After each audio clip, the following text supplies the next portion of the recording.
ठीक है बेटे, हम लोग फिर आ गए वापस, भूमिका पढ़ेंगे। ठीक है, यह संकलित साखियों के प्रेम का महत्व है, संत के लक्षण, ज्ञान की महिमा, बाह्याडंबरों का विरोध आदि भाषाओं के उल्लेख हुआ है। तो यहाँ पे क्या हुआ बेटे, पोएम्स किसके बारे में है, पीछे पोएम्स है इसके पेज के पीछे। तो अभी बताए थे ना, थोड़े सबद से लिए गए हैं, थोड़े साखी से लिए गए हैं। तो यहाँ पे क्या है वो, तो इसमें पहले जो पद लिए गए हैं उसमें क्या बताते हैं, प्रेम का महत्व, प्यार का महत्व के बारे में बताते हैं, और संत के लक्षण के बारे में, संत यानी पढ़े लिखे अच्छे गुरु सेज ऐसे लोगों के अच्छे लक्षणों के बारे में बताते हैं, ज्ञान की महिमा के बारे में बताते हैं, नॉलेज, जो पढ़ा लिखा होता है उसको क्या होता है, उसकी कितनी इज्जत मिलती है, मतलब वो बताते हैं। बाह्य आडंबरों का विरोध, यानी दिखावट के काम में जो करते हैं वो नहीं करना, उसका विरोध बताते हैं, उसका खिलाफ बताते हैं। और इसमें ये सब इसमें उल्लेख है, यानी इसमें लिखा हुआ है।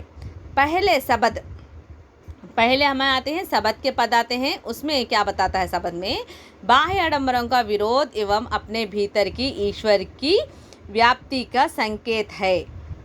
उसमें क्या बताते हैं, तो बाह्य आडंबर, दिखावट के काम नहीं करना, हम खुदा को चाहते हैं, दिल में चाहते हैं, खाली दिखाना नहीं।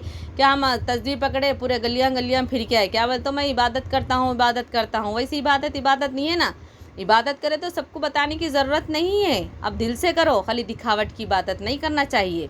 ठीक है, अगर इबादत करते हैं तो आप भी इबादत करो, दूसरों को भी इबादत करने के लायक बना के, सही भी इन्हों इबादत करते हैं, हम भी इनके रास्ते पे चलेंगे बोले, ऐसा ज्ञान देना चाहिए, लेकिन दिखावट का नहीं। इसे कहते हैं बाह्य आडंबर, दिखावट के कामों को। ठीक है, और दूसरे शब्द में ज्ञान की आंधी के रूपक में सहारे ज्ञान के महत्व का वर्णन है। दूसरे जगह क्या है, ज्ञान की आंधी। देखो हम लोग इतने अनाड़ी है कि हमें कुछ भी नहीं मालूम है, क्या इबादत है, क्या खुदा है, कुछ भी नहीं मालूम है। एक बार ऐसी आंधी आती है, ऐसी हवा आती है कि हमें अज्ञान से ज्ञान के तरफ ले जाती है। तो हमें अच्छे गुरु मिल गए, तो हमें अच्छे रास्ता बताते हैं, तो हम क्या करते हैं, उनसे सीखते हैं, नहीं सीखते हैं, सीखते हैं। तो उसके बारे में बताया गया, हमारे अपने में जितना भी अज्ञान है वो पूरा अज्ञान चले जाता है, ज्ञान के रास्ते पे हम चल जाते हैं। कबीर जी कहते हैं कि ज्ञान की सहायता से मनुष्य अपनी दुर्बलताओं को मुक्त होता है, दुर्बलताओं से मुक्त होता है।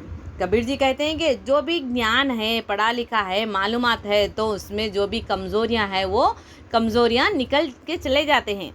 तो हमें बहुत चीज़ नहीं मालूम है बेटे, तो हम लोग क्या करते हैं, सोचते हैं कि अरे हमारे को ये चीज़ नहीं मालूम, ये कैसा करना, क्या करना, बोलते तो हम अनपढ़ हैं, हम पढ़ के भी नहीं मालूम कर लेते।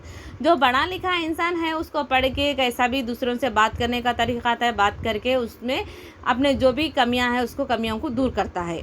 तो वही तो हर इंसान के पास ज्ञान होना चाहिए, नॉलेज होना चाहिए, पढ़ा लिखा होना चाहिए, तो वो अच्छे बुरे के बारे में वो सोच सकता है, तब जाके अपने में रह सो कमज़ोरियों से वो मुक्त हो सकता है। अपने में जो भी कमज़ोरियां हैं मिलकर हमेशा डरते रहता ना, वो कमज़ोरियों से वो मुक्त हो सकता है। समझ में आया बेटे, ये बहुत थोड़ा कठिन है समझने के लिए, बहुत ही बड़े लोग समझने के पद्य दिए गए हैं। यहाँ पे बहुत ही रहस्यवाद की बातें बताई गई हैं, भक्ति के बारे में, यानी इबादत के बारे में, खुदा के बारे में कैसा करना बोलते, सो दूसरे चीज़ों से एग्जाम्पल देते हुए यहाँ पे पद्य बताए गए हैं।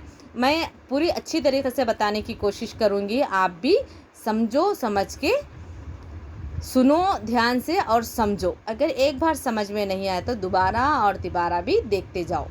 ठीक है, बहुत अच्छे पद्य है बेटे। धन्यवाद।